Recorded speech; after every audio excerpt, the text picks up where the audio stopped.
حضرت عائشہ رضی اللہ تعالیٰ عنہ فرماتی ہے کہ اعتکاف کرنے والوں کے لیے اعتکاف کے معاملے میں سنت یہ ہے کہ وہ نہ مریض کی عیادت کرے، نہ جنازے میں جائے، نہ عورت کو ہاتھ لگائے، نہ اس سے مباشرت کرے، نہ کسی حاجت کے لیے مسجد سے نکلے، بجز اس حالت کے کہ جس کے لیے مسجد سے نکلنے کے سوا کوئی چارہ نہ ہو۔ اور اعتکاف روزے کے بغیر نہیں ہوتا۔ اگرچہ اعتکاف کے لیے ہر شخص اپنی مرضی کے مطابق اپنا ایک ٹائم ٹیبل بنا سکتا ہے، لیکن سہولت کے لیے یہاں پر چند ایسی باتوں کا ذکر کیا گیا ہے جو اعتکاف کرنے والوں کے لیے مفید ہو سکتی ہیں، کیونکہ کوئی بھی کام اگر پلاننگ کے ساتھ کیا جائے، اچھے طریقے سے کیا جائے، تو اس کا اجر و ثواب بھی کئی گنا بڑھ جاتا ہے اور انسان کا وقت بھی زیادہ بہتر طور پر استعمال ہوتا ہے۔ نمونے کا ایک ٹائم ٹیبل حاضر خدمت ہے۔ مثلا دن کا آغاز صبح اٹھنے سے ہوتا ہے۔ اعتکاف میں اگر آپ رات کے تیسرے پہر اٹھ جائیں اور اللہ پاک کے حضور مناجات کریں، دعائیں مانگیں، ذکر اذکار کریں، نوافل پڑھیں، تو وہ وقت عبادت کے لیے نہایت بہترین ہے۔ حضرت ابو ہریرہ رضی اللہ تعالیٰ عنہ سے روایت ہے کہ رسول اللہ صلی اللہ علیہ وسلم نے فرمایا، ہمارا رب جب آخر تہائی حصہ رات کا باقی رہ جاتا ہے تو آسمان دنیا پر اترتا ہے اور فرماتا ہے، کون مجھ سے دعا کرتا ہے کہ میں اس کی دعا قبول کروں؟ کون مجھ سے کچھ مانگتا ہے کہ میں اس کو دوں؟ کون مجھ سے گناہوں کی معافی چاہتا ہے کہ میں اس کے گناہ معاف کر دوں؟ اور ویسے بھی صبح کے اوقات میں سحری کے وقت استغفار اللہ کے مقرب بندوں کا شیوا ہے۔ اللہ سبحانہ وتعالیٰ فرماتے ہیں اپنے نیک بندوں کے بارے میں کہ وَبِالْأَسْحَارِ هُمْ يَسْتَغْفِرُونَ، سحری کی گھڑیوں میں وہ استغفار کرتے ہیں، اس لیے اس وقت ذکر میں بہترین وظیفہ استغفار کا ہو سکتا ہے۔ ذکر و اذکار کے بعد سحری کے وقت آپ سحری بھی کھا سکتے ہیں۔ اعتکاف میں کھانے پینے کی کوئی ممانعت نہیں۔ حضرت انس رضی اللہ تعالی عنہ سے روایت ہے کہ رسول اللہ صلی اللہ علیہ وسلم نے فرمایا، سحری کھاؤ کیونکہ سحری کھانے میں برکت ہے۔ اس کے بعد نماز فجر کا وقت آتا ہے۔ اگر خواتین گھر میں اعتکاف کر رہی ہوں تو ان کے لیے خاص طور پر فجر کی نماز میں لمبی نماز پڑھنا زیادہ مفید ہے۔ اس کے بارے میں حضور صلی اللہ علیہ وسلم کا طریقہ ہمارے سامنے ہے۔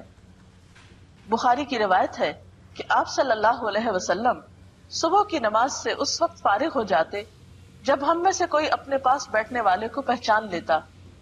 آپ اس میں یعنی فجر کی نماز میں 60 آیتوں سے لے کر 100 آیتوں تک پڑھتے تھے۔ تو اس سے پتہ چلتا ہے کہ ایک تو فجر کی نماز ذرا جلدی شروع کر لینی چاہیے، یعنی وقت ہوتے ہی اندھیرے میں۔ دوسرے یہ کہ وہ تمام نمازوں سے زیادہ لمبی نماز ہونی چاہیے جس میں 60 سے 100 آیات تک پڑھی جائیں اگر زبانی یاد ہو، اور اس کے لیے ظاہر ہے کہ پھر زبانی قرآن پاک یاد کرنے کی بھی کوشش کرنی چاہیے، تبھی اس سنت پر عمل ہو سکتا ہے۔ نماز فجر کے بعد صبح شام کے مسنون اذکار پڑھے جا سکتے ہیں۔ قرآن پاک میں اللہ سبحانہ وتعالیٰ فرماتے ہیں، یا ایھا الذین آمنوا اذکروا اللہ ذکرا کثیرا وسبحوہ بکرۃ واصیلا، اے لوگو جو ایمان لائے ہو، اللہ کو کثرت سے یاد کرو اور صبح و شام اس کی تسبیح کرتے رہو۔ نبی اکرم صلی اللہ علیہ وسلم نے بھی فرمایا کہ مجھے ایسے لوگوں کے ساتھ بیٹھنا حضرت اسماعیل علیہ السلام کی اولاد میں سے 4 غلاموں کو آزاد کرنے سے زیادہ پسند ہے جو نماز فجر سے طلوع آفتاب تک اللہ کا ذکر کرتے ہیں۔ تو اس سے پتہ چلتا ہے کہ یہ وقت ذکر کے لیے بہت بہترین ہے، اور ایسے لوگوں کے ساتھ بیٹھنے کو جو اس وقت ذکر کر رہے ہوں اللہ کے رسول صلی اللہ علیہ وسلم نے پسند فرمایا ہے۔ اور جس کی محفل میں اللہ کے رسول صلی اللہ علیہ وسلم بیٹھنا پسند کرے، پھر اس کی شان کیا ہو سکتی ہے؟ اس سے بڑھ کر اس کے لیے اعزاز کیا ہو سکتا ہے؟ ان اذکار کے علاوہ اس وقت آپ قرآن پاک کی تلاوت کر سکتے ہیں، کیونکہ قرآن پاک کی تلاوت کے لیے بھی یہ وقت بہت موزوں ہے۔ سورۃ بنی اسرائیل میں اللہ تعالیٰ فرماتے ہیں